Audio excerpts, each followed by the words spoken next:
The Virtual Curbside is a production of the Utah chapter of the American Academy of Pediatrics, the Utah AAP, working together to improve children's lives through education, advocacy, and networking.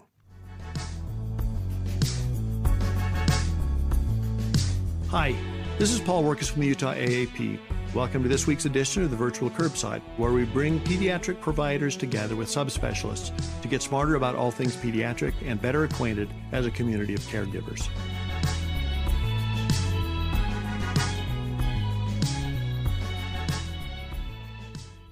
The Virtual Curbside is brought to you in part by a generous grant from Primary Children's Hospital. Primary Children's Hospital, the child first and always. Welcome back to the Virtual Curbside. This is your host, Paul Workus, this week talking again with Steve Abrams from Dell Medical School.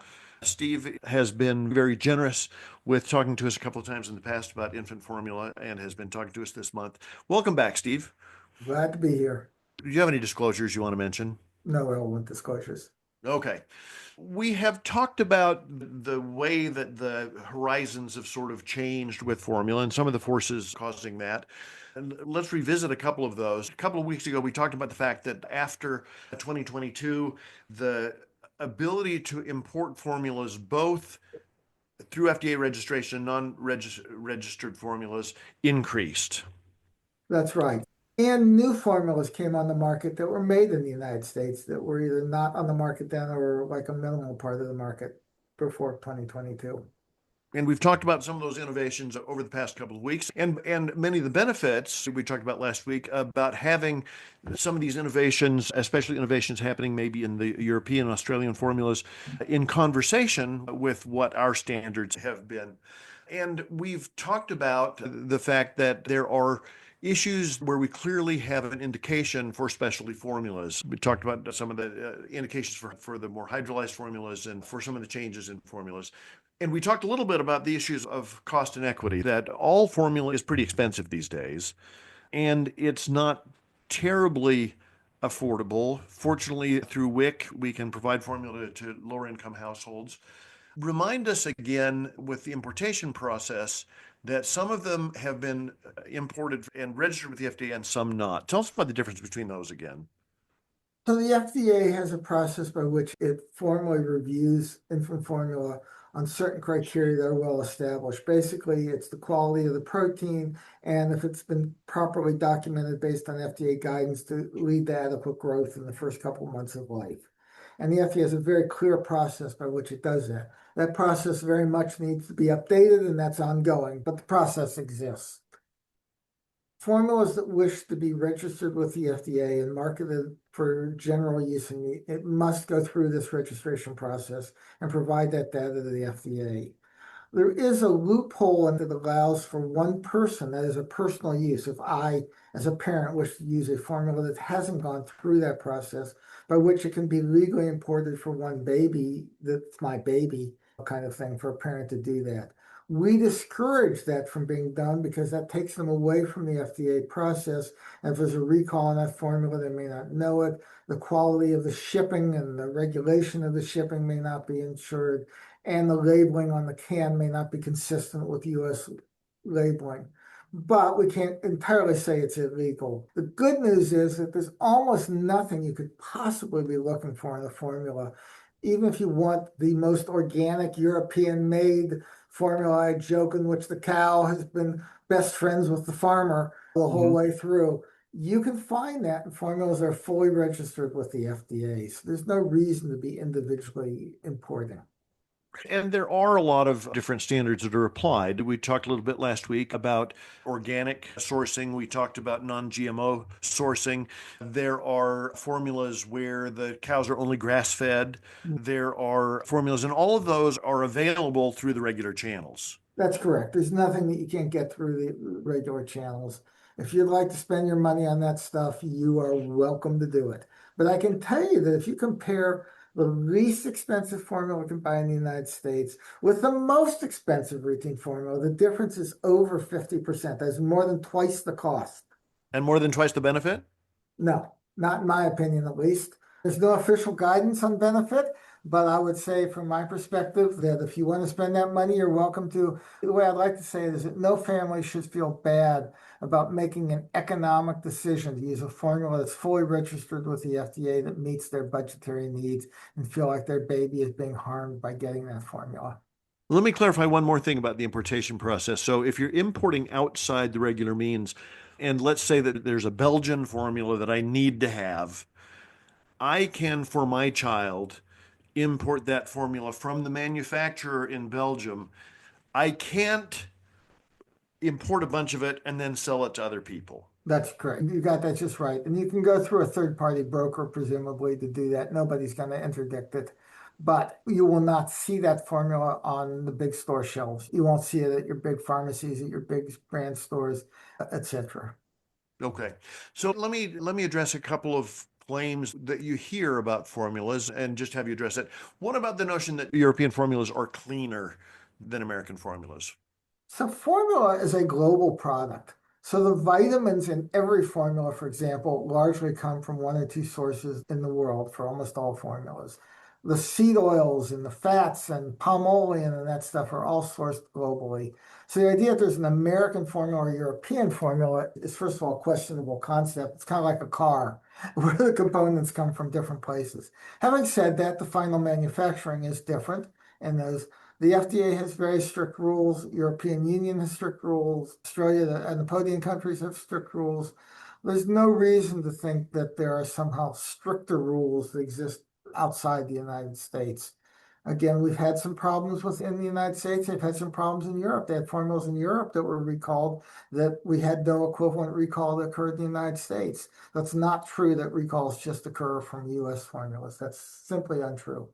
And as we mentioned a couple of weeks ago, one of the risks if you're importing outside the FDA system is that if there's a recall of a European formula that's registered with the FDA, then consumers here will be aware that's happened. Absolutely. The FDA will be tightly involved in that recall and will be providing lot numbers and all that kind of stuff. But my Swiss formula that I bought online, I may not know if there's been a Right. It may be difficult to sort that out.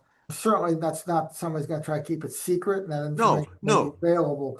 The FDA has a very well-established recall process that we saw in place a couple of months ago, and it was imperfect, and we're improving that process. But there is at least a very well-organized recall process in place when there's a major problem. You've looked at the manufacturers relatively closely. One of the things that comes up is suspicion of the big companies. Should I feel suspicious that the big companies don't have my best interests at heart?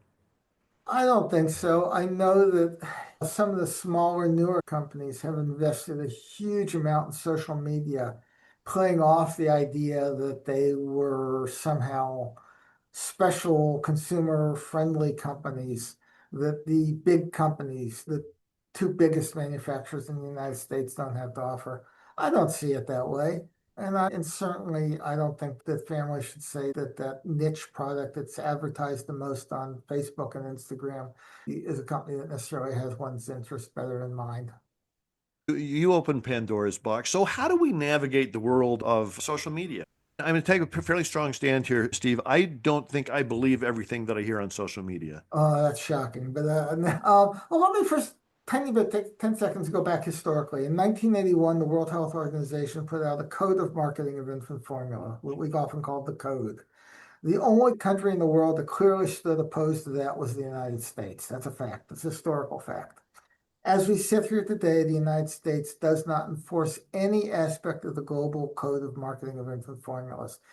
Now, there are some things that you can't make wildly false statements, but we see a lot of terms out there that are used in the name of formulas. And I'm not even biasing a particular company to tell you things like gentle, comfort, pro, Sure. stuff like that, because they're used for multiple formulas. Right.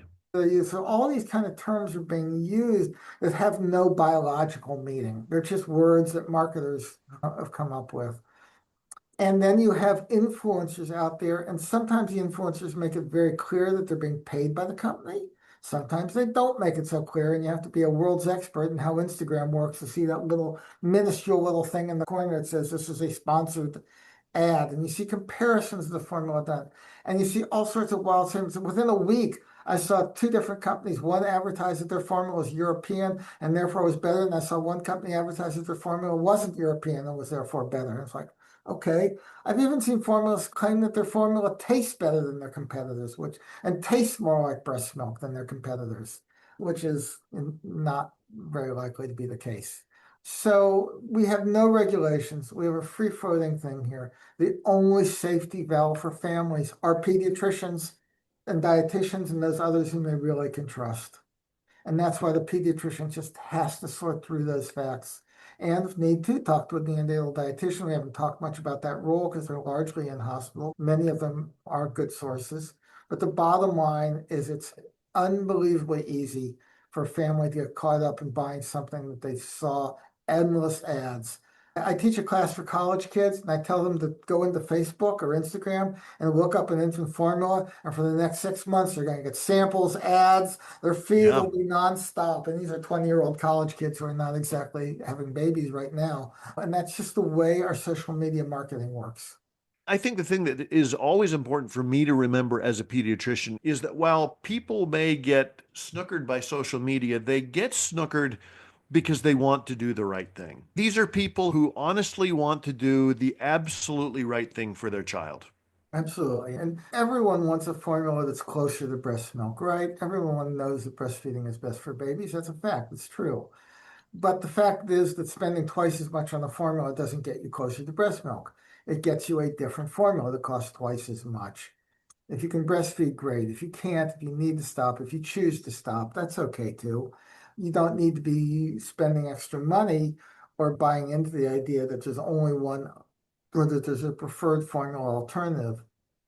And same thing's true for mixed fed babies. Okay, a lot of babies that get some breast milk and some formula. That's a very common way to feed in the United States. That's a choice. There's nothing wrong with it.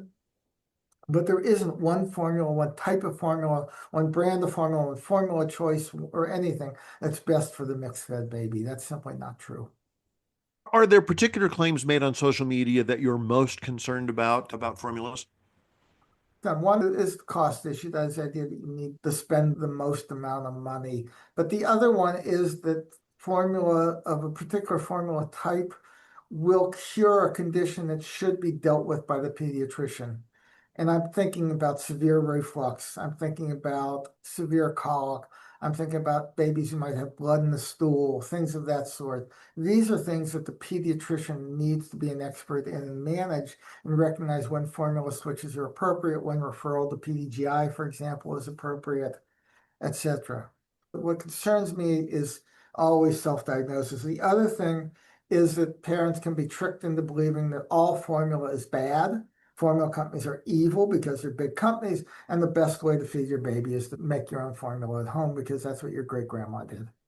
We've touched on that before, and as I mentioned a couple of weeks ago, I was really surprised as I was doing a little research for these episodes to find that there seems to be a real resurgence in people recommending making their own formula at home. Well, as much as we don't care much for using condensed milk like was done in the 1950s, that doesn't worry me as much as what we're seeing is people talking about using raw milk. Right. Okay, and then the raw milk thing is just not a good thing. Okay, and raw milk, raw cow milk, raw goat milk, raw you name it milk, obviously are not sterile and not safe for use, and nor are they nutrient adequate. And we do see complications from using these things. So once you kind of go down that rabbit hole, believing that there's these evil companies making terrible formulas and that there's somebody that's got a solution to it, then you get into trouble. And just as a side note, we're seeing an interesting thing where influencers are advocating using toddler formula for infants because the toddler formula, which is designed for toddlers, which is not a newborn, some of them don't have seed oils in them, some of them are of all sorts of stuff in them that sounds great in them. But toddler formulas are designed for toddlers. They're not regulated as infant formulas and they shouldn't be used for infants. Yeah. And the thing is, despite what I said a minute ago about people wanting to do the right thing for their child, the other pressure that I think we always need to be cognizant about are the economic pressures of raising children and people addressing the costs. I think one of the reasons why people would sometimes make formula at home is they run out of money for expensive formulas. And I think being able to talk people through what the advantages are and then also helping them navigate the world is a good thing. I can tell you that if a family is not on WIC or is on WIC and needs to buy supplemental, because WIC is not always cover 100% of the needs, and money is tight, then they should talk to a pediatrician about using the least expensive formula that they can. They should never over dilute formula. They should never introduce cow milk too early, use homemade formula or things of that sort to save money. Have that discussion with a pediatrician about whether or not you can use what is truly the least expensive formulas out there, because the cost savings can be quite large for that type of a family. What we don't want is we know that 10 to 20% of families miss the dilute formula. Some of it's due to money intentional, other times it's just not understanding the instructions, etc. But we know that formula errors in dilution are actually fairly common. Yeah.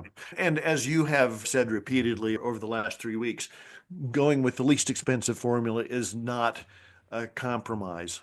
It's absolutely not a compromise. Again, there's nothing wrong with picking out that organic HMO containing, Sure. et cetera, formula, because those are choices and there may be some benefits to them, but it's not necessary.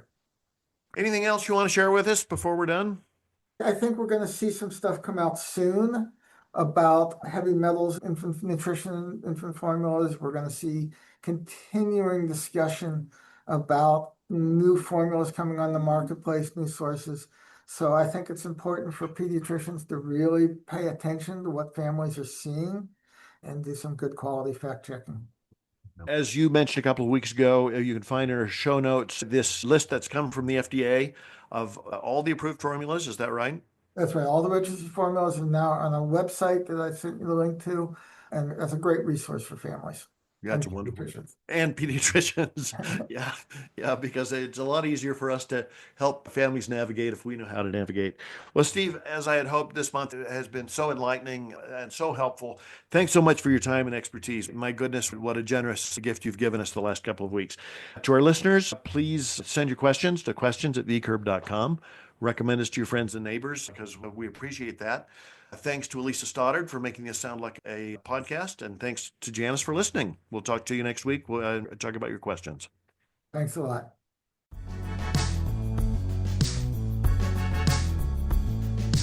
Thanks for joining us. We look forward to getting together again next time. The virtual curbside is available on iTunes or wherever you find your other favorite podcasts. Be sure to like us and subscribe. We want you to like us both because we're needy that way and because that will help other listeners like you find us. Check out our website, vcurb.com, for supporting materials, schedules, and other great stuff. The Virtual Curbside is an educational production of the Utah chapter of the American Academy of Pediatrics.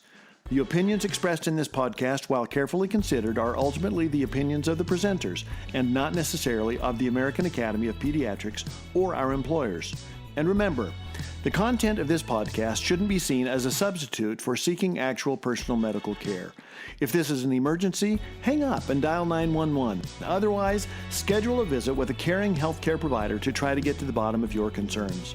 None of this could happen without Elisa Stoddard, our extraordinary executive director of the Utah AAP. Many thanks to Tim Cosgrove for his help on the website and logo design. Thanks to Phil Workus, who composed the theme music. See you next time.